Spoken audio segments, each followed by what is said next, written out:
근데 이동관 후보자는 나는 지시도 안 했고 보고도 받지 않았다. 그러면 그 문건을 작성한 국정원 직원들은 허위 공문서 작성이 되겠죠. 배포하지도 않았고 실행을 요청받지도 않았음에도 불구하고 요청 홍보수석도 배포 홍보수석이라고 명확하게 쓰여져 있기 때문에 그러면 허위 문서, 허위 공문서 작성을 국정원 직원이 했다는 이야기가 되는 것이고 기본적으로 청와대를 거쳐가는 혹은 보고되는 문건들을 그렇게 허술하게 관리하거나 작성하지 않습니다. 그 어느 정도도 마찬가지고요. 이동관 후보자의 거짓말이라고 저는 생각하고 만약에 그게 거짓인지 진실인지는 인사청문회에서는 위증죄에 또 해당될 수 있는 부분도 있기 때문에 어떤 답변을 할지는 좀 지켜봐야 할 것 같습니다. 미디어 오늘 관심을 가져주셔서 감사합니다.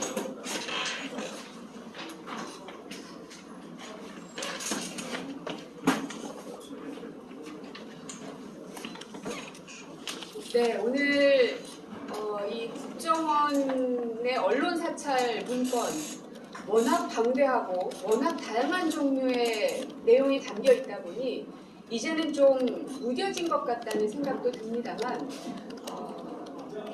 명확한 것은 이동관 후보자가 당시 홍보수석으로서 또 대변인으로서 해당 사항을 지시했고 또 실제로 실행된 것이 눈앞에 확인이 됐습니다.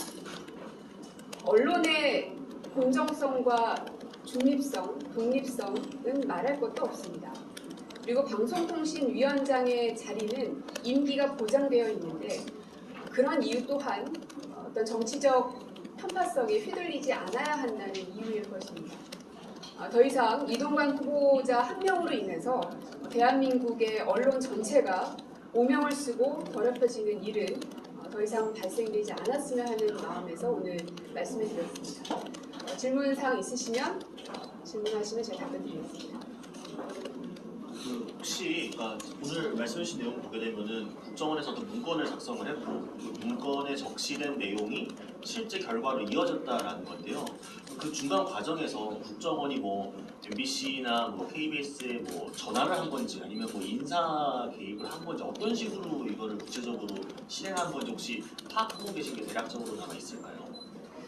2017년에 검찰에서 국정원을 조사할 당시 이 문건들도 어느 정도는 나와 있었기 때문에 검찰도 해당 내용들을 많이 들여다봤습니다. 실제로 수사 보고서가 존재를 하고 저희도 이제 그 보고서를 지금 가지고 있는데요. 그 내용에 보면 당시 국정원이 조사를 받으면서 해당 직원이 진술한 내용들이 있습니다.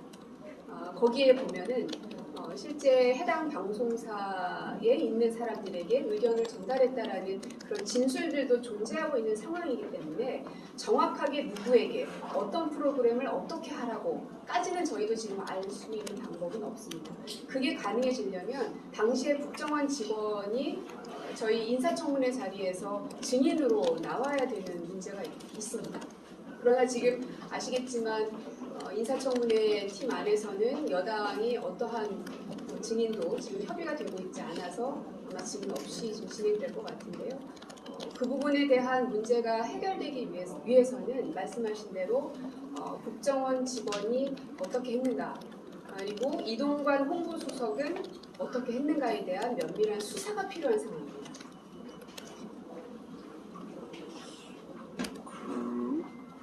근데 이제 이동관 지금 저 후보자가 계속 이제 이런 문건이 보도가 될 때마다 이제 보도 그 내용 뭐 이제 취재 과정에서도 계속 그 부분에 대해서 뭐 보고받은 사실이 없다고 얘기하지 않습니까? 그러니까 어쨌든 그 실행이 됐다고 얘기를 해도 본인은 그걸 보고받지 않았거나 아니면은 다른 그 뭐 이제 직원들이 대변실 안에서 뭐 한 거다나 이런 취지로 답을 하고 있어서 그래서 그 부분을 직접 이제 했다는 것에 대한 이제 확인을 이제 더 분명하게 지금 어떻게 할 수 있는가, 그걸 어떻게 보시는지. 지금 공개되고 있는 국정원 문건은 그냥 일반 직원들이 마음대로 만약에 말씀하신 대로 홍보석이 보고받지도 않았고 실행을 그러니까 요청하지도 않은 것인데 거기에 지금 쓰여 있단 말이에요. 근데 이동관 후보자는 나는 지시도 안 했고 보고도 받지 않았다. 그러면 그 문건을 작성한 국정원 직원들은 허위 공문서 작성이 되겠죠. 배포하지도 않았고 실행을 요청받지도 않았음에도 불구하고 요청 홍보수석도 배포 홍보수석이라고 명확하게 쓰여져 있기 때문에 그러면 허위 문서, 허위 공문서 작성을 국정원 직원이 했다는 이야기가 되는 것이고 기본적으로 청와대를 거쳐가는 혹은 보고되는 문건들을 그렇게 허술하게 관리하거나 작성하지 않습니다. 그 어느 정도도 마찬가지고요.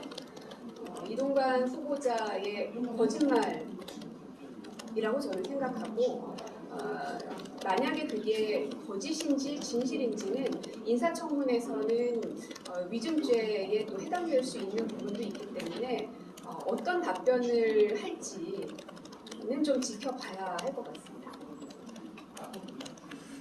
쪽으로 이른 질문이기는 한데요. 사실 뭐 인사안에서 워낙 임명 의지가 강한 것으로 보이고 인사청문 보고서 채택되지 않더라도 어쨌든 뭐 임명 자체를 물리적으로 막을 수 있는 수단은 야당에 없는 상황인데 혹시 이후에 임명이 강행이 된다면 뭐 민주당에서 어떤 식으로 대응할 건지 혹시 좀 나온 게 있을까요?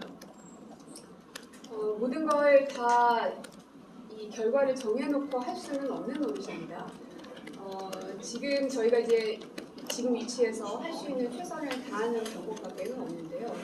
2009년, 10년, 2008년 그 당시에 있었던 수많은 방송 장악, 또 언론 장악에 대한 것들이 이 문건을 통해서 저희 언론인들이 그냥 상상하고 추정한 것이 아니라 사실로 존재했었다는 게 만천하에 드러났고 관련된 인사들은 이미 다 법의 심판대에 위에 섰습니다. 그리고 유죄 판결을 받았고 일부는 감옥에 가기도 하고 어떤 죄의 대가를 치렀습니다. 그런데 그 당시에 거론이 되고 있는 홍보수석이 여러 명이었을지도 모르겠으나 유일한 홍보수석이었던 그 당시에 이동관 후보자가 계속 모르쇠로 일관한다는 건 저는 국정을 이끌어야 할 공직자로서 굉장히 무책임한 이야기라고 생각하고 결국은 윤석열 대통령이 언론을 어떻게 바라보는 것인가에 대한 국민들의 판단을 더 안 좋게 늪으로 끌어들이고 있는 거라고 생각을 합니다.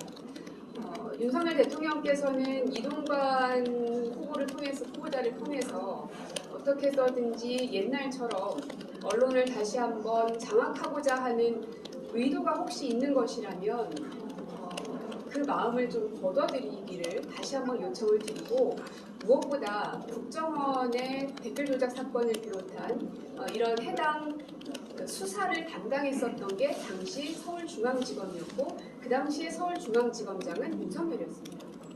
누구보다 그 문건의 진위 여부 혹은 그 당시에 진술했던 사람들 법의 위중 정도에 대해서 가장 잘 알고 있는 수사 지휘체계에 있었던 사람은 윤석열 본인입니다. 윤석열이라는 사람이 지금의 대통령이 된 이유는 당시에 검찰 중앙지검장으로서 혹은 그냥 한 명의 검사로서 이 어떤 권력에 휘둘리지 않고 법을 집행했기 때문에 많은 국민들이 박수를 보냈고 그것이 문재인 정부의 검찰총장 임명으로도 이어졌고 그것이 대통령으로까지 이어졌을 거란 생각도 듭니다. 하지만 지금의 윤석열 대통령은 그 당시의 윤석열 검사하고는 완전히 다른 사람입니다.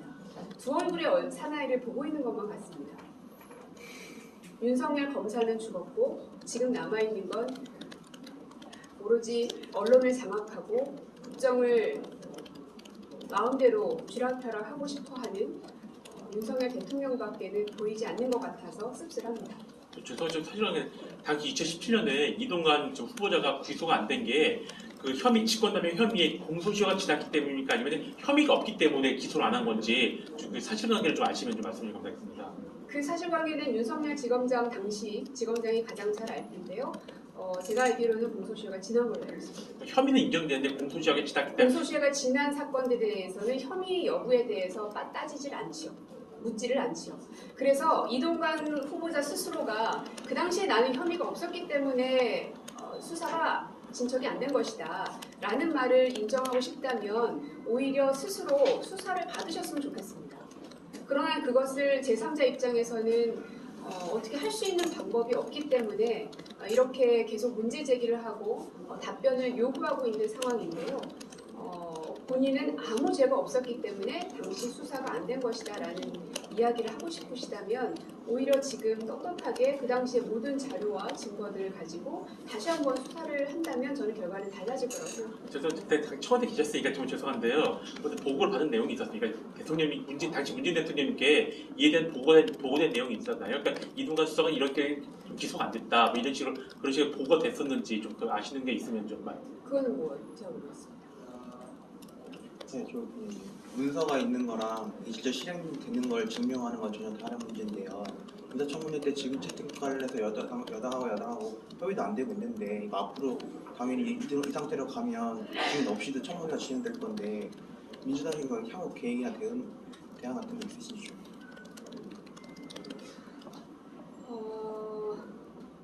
결국은 국민들께서 심판해 주시는 것밖에 방법이 없을 것 같습니다.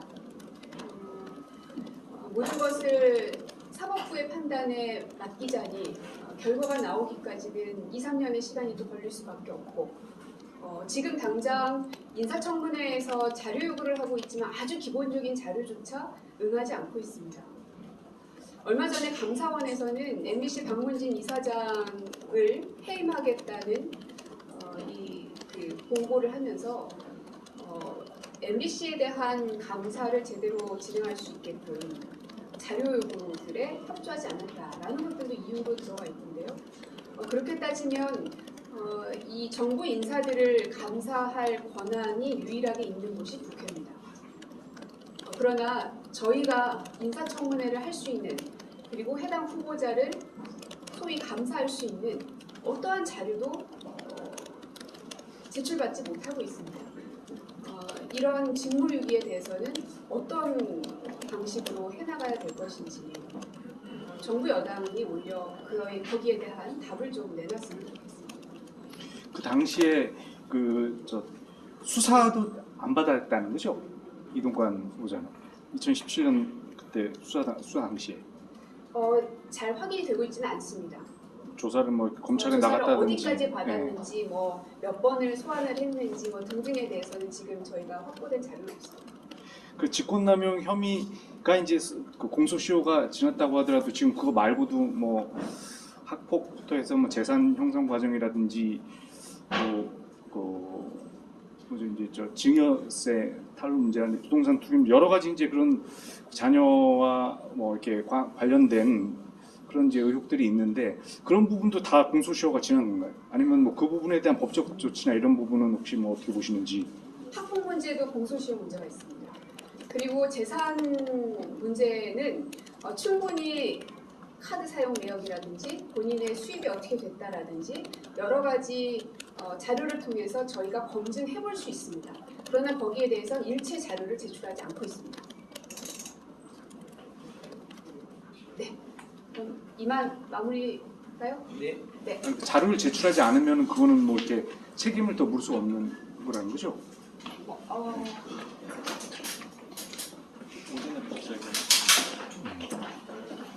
그것을 네.